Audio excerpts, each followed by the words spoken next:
আসসালামু আলাইকুম। Breaking news, জামাতি ইসলাম আবারও সন্ত্রাসী কর্মকাণ্ডে জড়িয়ে পড়ল। প্রিয় দেশবাসী, শেরপুর ৩ আসনের বিএনপি এবং জামাতি ইসলামের প্রশাসন, ঝিনাইগাতি প্রশাসন কর্তৃক আয়োজিত নির্বাচন ইস্তেখার নিয়ে একটি সমাবেশ হওয়ার কথা। সেখানে প্রশাসন উপস্থিত থাকে এবং ওখানে যে চেয়ারগুলো বেছানো হয়েছিল, সর্বপ্রথম জামাতি ইসলাম গিয়ে সবগুলো চেয়ারে তারা বসে পড়ে।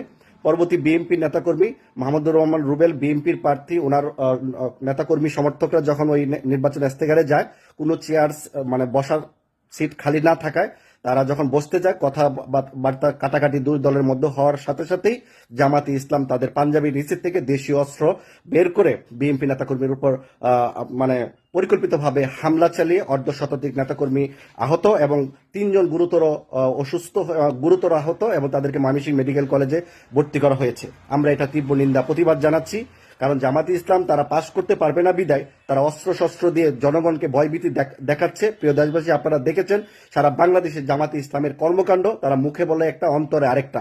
এখানে বিএনপি নিরস্ত্র হিসাবে প্রশাসনের আয়োজিত নির্বাচনে ইস্তেহারে তারা গিয়েছিল সাধারণভাবে, কিন্তু জামাতি ইসলামের পরিকল্পিতভাবেই তারা দেশীয় অস্ত্র নিয়ে আপনার বিএনপির উপর আক্রমণ করেছে। তো আপনারা শেরপুর 3 আসনের প্রতি একটু নজর রাখেন, পরবর্তীতে অবশ্যই আপনাদেরকে জানাবো। এবং আমরা আবারও বলতে চাই, জামাতি ইসলাম ৭১ বিরোধী, স্বাধীনতা বিরোধী, তারা মা বোনের ইজ্জত লঙ্ঘন করেছে। এখন তারা মিষ্টি যত কথাই বলুক না কেন, তারা এই বাংলার মাটিতে অন্তত জনগণের ভালোবাসা পাবে না। তারা এই দেশে শাসন করার কোনো ক্ষমতা, তাদের অধিকার নাই। যতই তারা একটি ভোটের বিনিময়ে তারা জান্নাতের টিকিট বিক্রি করুক না কেন, যতই আল্লাহকে ভুলিয়ে রাখার জন্য তারা নিজেরাই ক্ষুধা সাজুক না কেন, এসব মুনাফিকদেরকে আপনারা আর প্রশ্রয় দিবেন না। বিএনপির প্রার্থী ডক্টর মাহমুদুর রহমান রুবেল ভাই, উনি সাবেক 3 বারের বিএনপির এমপি, 25 বছরে উনি এমপি হয়েছিলেন, অত্যন্ত ভালো মানুষ। এর চেয়ে ভালো মানুষ আমাদের বিএনপিতেও খুব কম আছে আমি মনে করি। তো এমন একটা প্রার্থীর উপর তারা অনাকাঙ্ক্ষিত দেশীয় অস্ত্র নিয়ে হামলা করবে আমরা কখনোই ভাবি নাই। তো সেখানে জামাতে ইসলামের যে প্রার্থী ছিল নুরুজ্জামান বাদলের নেতৃত্বে এই সন্ত্রাসী কর্মকাণ্ড হয়। আমরা দ্রুত নির্বাচন কমিশনকে বলবো, স্বরাষ্ট্র উপদেষ্টাকে বলবো, মাননীয় প্রধান উপদেষ্টাকে বলবো, যদি আপনারা সত্যিই যদি বাংলাদেশের আইন প্রতিষ্ঠা করতে চান, আপনার এই নুরুজ্জামান বাদলকে দ্রুত গ্রেফতারের মাধ্যমে তাকে গ্রেফতারের দাবি জানাচ্ছি।